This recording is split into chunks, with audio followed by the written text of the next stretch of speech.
2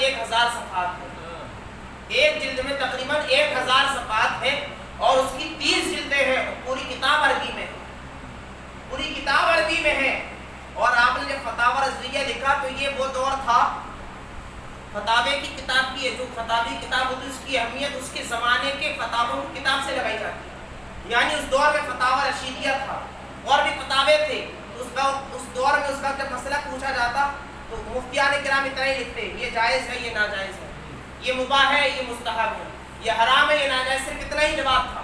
اس دور کے آپ فتوے پڑھیے تو کتابوں میں صرف اتنا ہی جواب آپ کو ملے گا کہ ایسا کرنا ناجائز، ایسا کرنا جائز، یہ مباح ہے، یہ مستحب ہے، یہ ثواب ہے، یہ گناہ ہے، صرف اتنا جواب ہوا کرتا تھا۔ لیکن اعلیٰ حضرت رضی اللہ تعالیٰ عنہ اگر چاہتے تو یہ بھی جواب دے سکتے تھے ایسا کرنا ناجائز ہے، ایسا کرنا جائز ہے، لیکن صرف آپ نے جائز اور ناجائز نہیں لکھا ہے، بلکہ آپ فتاوی رضویہ پڑھیے جو کہ فتوے کی کتاب ہے۔ لیکن قسم خدا کی آج کا کوئی بھی مفتی جب اس کتاب کو پڑھتا ہے تو یہ تمیز اور یہ فرق محسوس نہیں کر پاتا ہے کہ میں فتاوی کی کتاب پڑھ رہا ہوں یا حدیث کی کتاب پڑھ رہا ہوں، میں فتاوی کی کتاب پڑھ رہا ہوں یا فقہ کی کتاب پڑھ رہا ہوں، میں فتاوی کی کتاب پڑھ رہا ہوں یا اصول فقہ کی کتاب پڑھ رہا ہوں، میں فتاوی کی کتاب پڑھ رہا ہوں یا علم اسماء و رجال کی کتاب پڑھ رہا ہوں۔ یعنی ایک کتاب کے اندر اعلیٰ حضرت رضی اللہ تعالیٰ عنہ نے بے شمار علوم جمع فرما دیے ہیں، جس علم کو چاہو آپ فتاوی رضویہ کے اندر پا سکتے ہیں، یعنی بے شمار حدیثیں فتاوی رضویہ کے اندر آپ کو ملیں گی، بے شمار حدیثیں، لگتا ہی نہیں ہے کہ فتوے کی کتاب ہے یا حدیث کی کتاب ہے، اتنی حدیث فتوے کتاب کے اندر، اتنی حدیث فتوے کتاب کے اندر، لگتا ہی نہیں کہ فتوے کی کتاب ہے یا حدیث کی کتاب ہے۔ اور صرف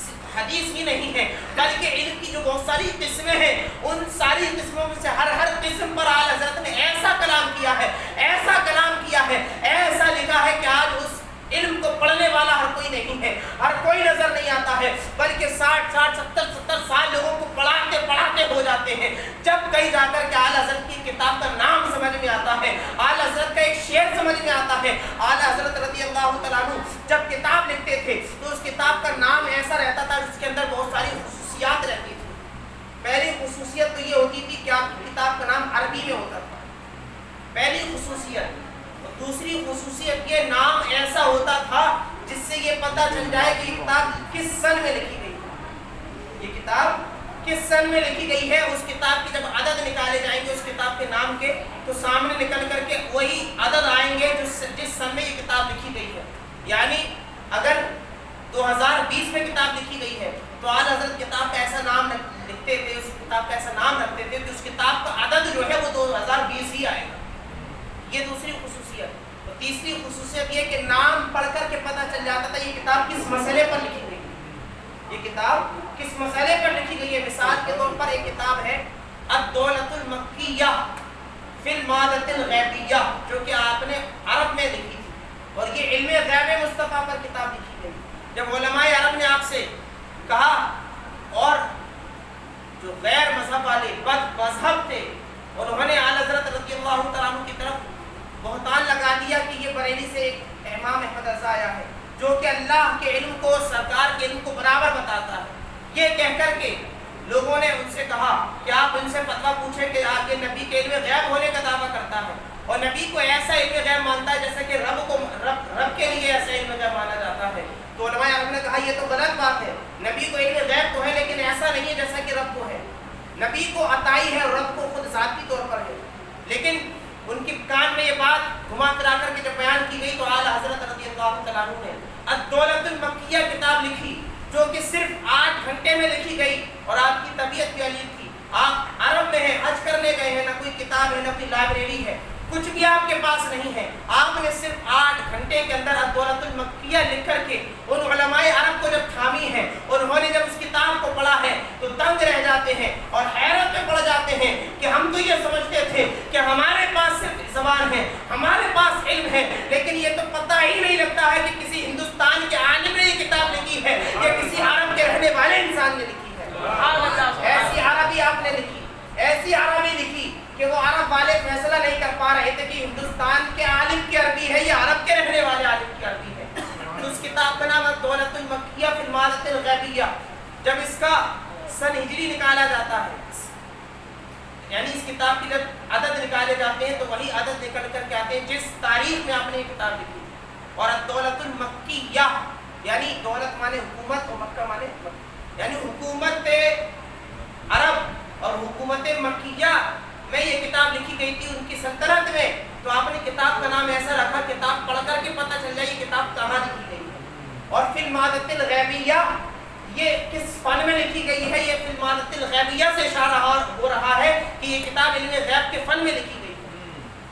تو اعلیٰ حضرت رضی اللہ تعالیٰ عنہ کو اللہ نے ایسا علم ایسی عظمت و شان عطا فرمائی تھی کہ آپ نے جس علم پر قلم اٹھایا ہے تو لکھنے کا حق ادا کر دیا ہے. اللہ اکبر. یہ شان اعلیٰ حضرت رضی اللہ تعالیٰ عنہ کو پروردگار عالم نے عطا فرمائی تھی. آپ کے شاگرد ہیں مولانا ظفر الدین بہاری رحمۃ اللہ تعالیٰ علیہ، بڑے چہیتے اور خاص شاگرد ہیں. تو ایک علم تھا علم تقسیم جو کہ اس زمانے میں بہت کم لوگوں کے پاس موجود تھا. گنتی کے چند لوگ تھے پوری دنیا میں جن کے پاس یہ علم تھا. تو اعلیٰ حضرت رضی اللہ تعالیٰ عنہ کے شاگرد مولانا ظفر الدین بہاری، ان سے ایک مولانا کی ملاقات ہوئی. وہ یہ سمجھتے تھے کہ میرے پاس ہی یہ علم ہے اور میں ہی اس کو بہت اچھی طریقے سے جانتا ہوں. جب اعلیٰ حضرت کے شاگرد سے ملاقات ہوئی کہا کہ تمہیں علم تفسیر آتا ہے؟ انہوں نے بڑے فخر سے کہا، وہ سوچا ان کو نہیں آتا ہوگا، مجھے آتا ہے. فرمایا ہاں آتا ہے. پوچھا آپ کتنے طریقے سے اس کا نقش مربع لکھ لیتے ہیں؟ جو مربع لکھنے کا جو طریقہ ہے کتنے طریقے سے اس کو بھر لیتے ہیں؟ تو انہوں نے بڑے فخر کے ساتھ کہا میں 16 طریقے سے اس کو بھر لیتا ہوں. کتنے؟ 16 طریقے سے اس کو بھر لیتا ہوں. انہوں نے یہ بڑے فخریے سے کہا. جو مولانا ملے تھے کس سے کہا؟ اعلیٰ حضرت کے شاگرد سے کہا مولانا ظفر الدین بہاری سے کہ میں 16 طریقے سے بھر لیتا ہوں اس کو. کہا میں تو 16 طریقے سے بھر لیتا ہوں، آپ کو ایک آدھ طریقہ آتا ہے یا نہیں آتا ہے؟ آپ کتنے طریقے سے بھر لیتے ہیں؟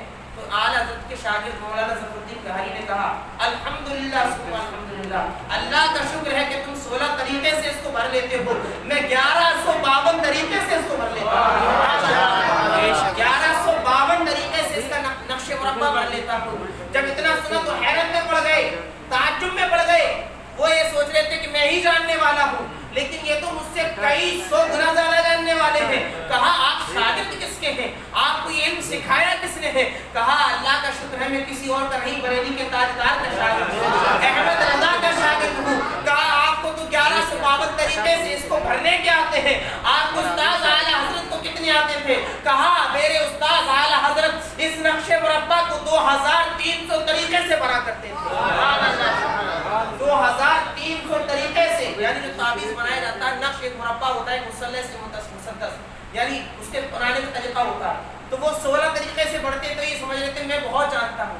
لیکن جب آپ کے شاگرد کو دیکھا 1152 طریقے سے بڑھتے ہیں، پوچھا آپ کے استاد کون؟ کہا اعلیٰ حضرت. فرمایا وہ کتنے طریقے سے بڑھتے؟ کہا 2300 طریقے اس کو بھرنے کے ان کو آتے ہیں. اور یہ وہ علم ہے جو اعلیٰ حضرت نے پڑھے نہیں ہے، یہ بھی آپ جانتے رہنا چاہیے. صرف یہ وہ علم جفر ہوا، علم تفسیر ہوا، علم ارضیات فلکیات، جتنے بھی علم ہے یہ آپ نے پڑھے نہیں ہیں، اللہ نے اپنی عطا سے عطا فرما دیے، اپنے فضل سے عطا فرمائے ہیں. لیکن جو علم پڑھے بھی نہیں اس پہ کتاب لکھتے ہوئے آپ نظر آ رہے ہیں. اعلیٰ حضرت سے پوچھا گیا مٹی کے بارے میں، تیمم جس سے کیا جاتا ہے اس کی کتنی قسمیں ہیں؟ تو ہم لوگ اور آپ اس زمانے کے علماء وہ 2-4 ہی قسمیں جانتے تھے. لیکن جب اعلیٰ حضرت نے پورا رسالہ لکھا، لوگوں نے پڑھا تو 100 سے زیادہ قسمیں اعلیٰ حضرت نے مٹی کی بیان فرما دی. 100 قسموں سے زیادہ فرما کر فرمائے کس سے جائز، اس سے ناجائز، اس سے جائز، اس سے ناجائز.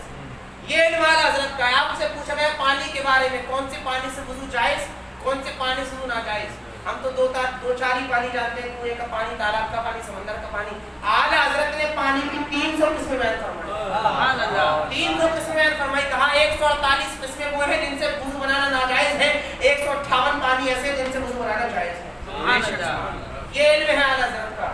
پوچھا گیا زمین ساکن ہے کہ گھومتی ہے؟ آپ نے زمین ساکن ہے اس پر ایک رسالہ لکھا اور 104 دلیلیں پیش فرمائی کہ زمین ٹھہری ہوئی ہے، گھومتی نہیں ہے. 104 دلیلیں. یہ وہ 104 وہ دلیلیں ہیں جو آپ نے قرآن و حدیث کے ساتھ ساتھ جو یعنی سائنسی علوم ہے، سائنسی دلیل دے کر کے آپ نے فرمایا تھا علم سائنس کی جو دلیل ہے. یعنی قرآن و حدیث کی دلیل کو ایک جگہ الگ رکھو، جو سائنسی علوم لوگ پڑھتے تھے اس سائنس سے آپ نے ثابت کر دیا کہ زمین ٹھہری ہوئی ہے، گھومتی نہیں ہے. تو یہ علم ہے اعلیٰ حضرت کا کہ